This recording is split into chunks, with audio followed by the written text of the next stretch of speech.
we pulled up 2 hours out of Boston to Taco Bell. It's going to be pretty much a short vlog today because it is a travel day and on the road all day with this little guy.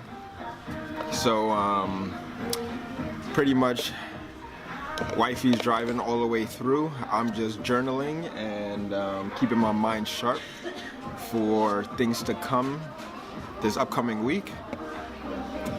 So I'm in the planning stages on the projects I want to be working on in December prior to us leaving for Salt Lake City for Christmas and the New Year. So just doing a ton of writing, ironing out the details. Got a ton of meetings this week with some partners that I'm going to be working on this project with. So exciting times and looking forward to getting all these ideas done, you know, executing on these ideas, because as I like to mention,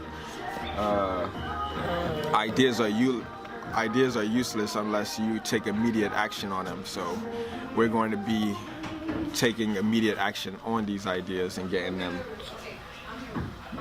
done.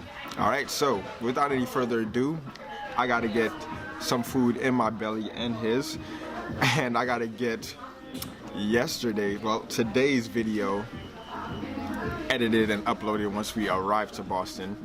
So this video is just going to be short, a little simple, quick little update, and yeah, next one is going to be a lot more to come, right? So continue to do more things in the future. Anyway, enough rambling, let's get the work done. On to the next. Peace.